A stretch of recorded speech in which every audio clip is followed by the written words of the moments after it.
इस मोड़ पर हम इस सदन में अपने राष्ट्रगीत पर भी बहस करेंगे। इसकी वजह क्या है? इसकी वजह क्या है? हम आज यहाँ ये बहस क्यों कर रहे हैं? हमारा राष्ट्रगीत है।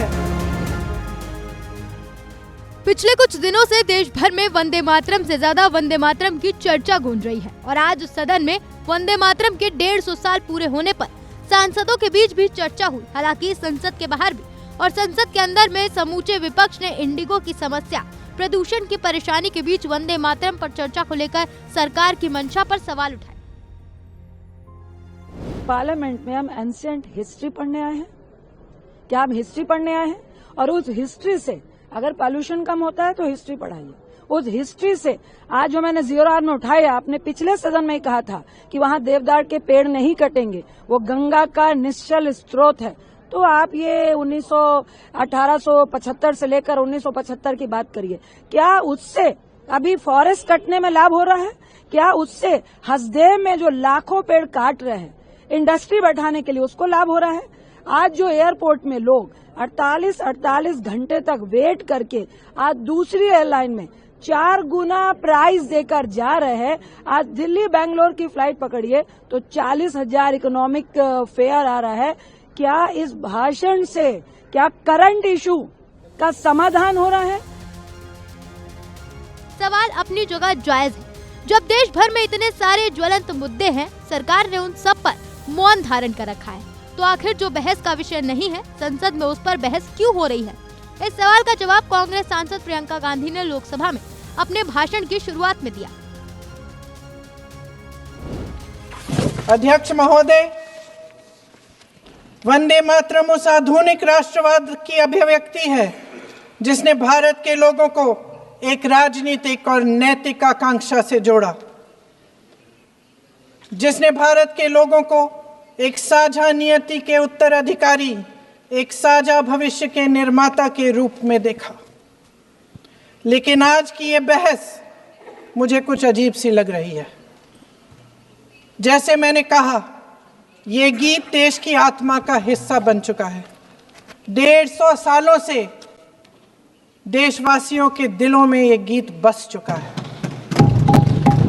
75 सालों से हमारा देश आजाद है, तो फिर आज इस बहस की क्या आवश्यकता है?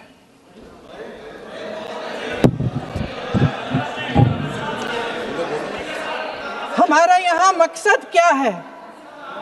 जनता से हमें दिया गया दायित्व, जनता का विश्वास, उनके प्रति हमारी जिम्मेदारी, हम किस तरह से इसका इस्तेमाल कर रहे हैं, हमें ये सोचना चाहिए।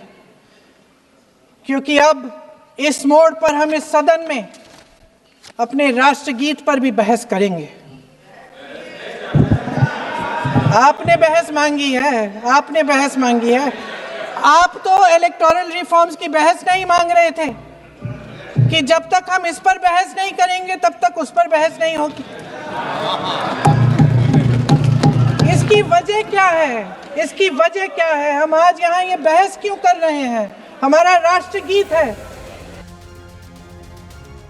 बीजेपी को घेरते हुए प्रियंका गांधी ने लोकसभा में वजह गिनानी शुरू की तो सिलसिलेवार तरीके से वंदे मातरम पर बहस के पीछे की सरकार की छुपी हुई मंशा उजागर करते हुए 3 खास वजह बताई।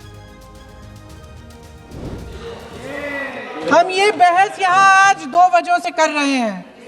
पहला कि बंगाल का चुनाव आ रहा है, हमारे प्रधानमंत्री अपनी भूमिका निभाना चाहते हैं उसमें। और दूसरी वजह ये है, ये मकसद है, पुरानी मकसद इनकी, अध्यक्ष महोदय, कि जिन्होंने स्वतंत्रता की लड़ाई लड़ी, जिन्होंने देश के लिए बड़ी बड़ी कुर्बानियां दी, उन पर सरकार नए आरोप लादने का मौका चाहती है। देश का ध्यान फिर से जनता के ज्वलंत मुद्दों से भटकाना चाहती है। यही एक मकसद है आपका मकसद है कि हम फिर से उसी अतीत में मंडराते रहें, उसी की तरफ हम देखते रहें जो हो चुका है, जो बीत चुका है। क्योंकि ये सरकार वर्तमान और भविष्य की ओर देखना ही नहीं चाहती। वे इस काबिल ही नहीं रही सच्चाई ये है अध्यक्ष महोदय कि आज मोदी जी वह प्रधानमंत्री नहीं रहे जो एक समय में थे। सच ये है कि ये दिखने लगा है, उनका आत्मविश्वास घटने लगा है, उनकी नीतियां देश को कमजोर कर रही हैं और मेरे सत्ता पक्ष के साथी चुप इसलिए हैं क्योंकि अंदर अंदर से वे भी इस बात से सहमत हैं।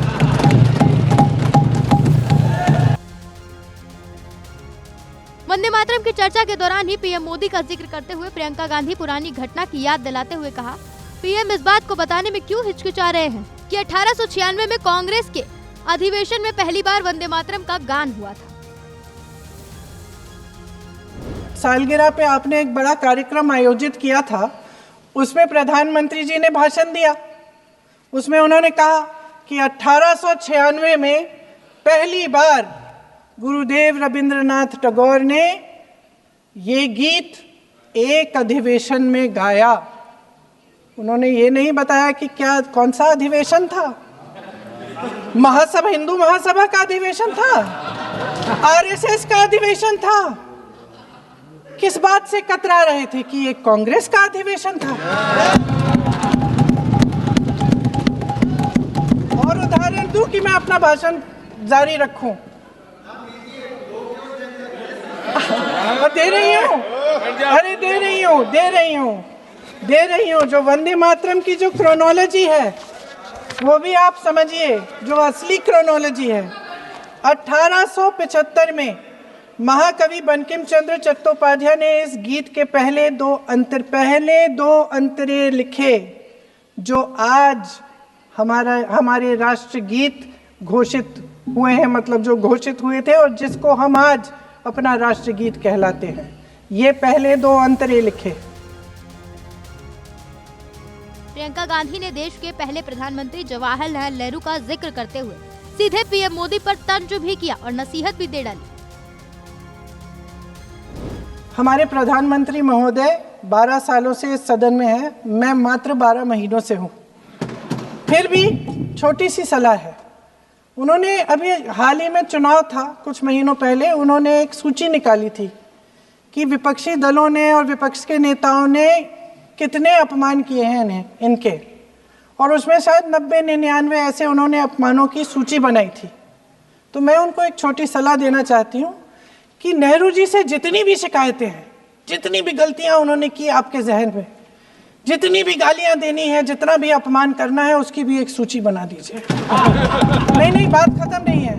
999 अपमान, 9999 अपमान, सूची बना दीजिए और फिर हम एक समय निर्धारित करते हैं। जैसे हमने 10 घंटे आज वंदे मातरम पर हमने बहस किया है ना, उस तरह से हम अध्यक्ष महोदय जी से पूछेंगे, एक समय निर्धारित करेंगे, 10 घंटे, 20 घंटे, 40 घंटे, जितने घंटों में आपकी ये शिकायत पूरी हो जाए, माननीय सदस्य आप शांत हो जाए और हम बहस कर लेंगे। लेकिन इस सदन का कीमती समय, जिसके लिए हमें यहाँ पे जनता ने भेजा है, जैसे हमें जनता की समस्याओं को हल करने के लिए चर्चा करनी चाहिए, इस्तेमाल करना चाहिए, उसको इसी के लिए इस्तेमाल करिए।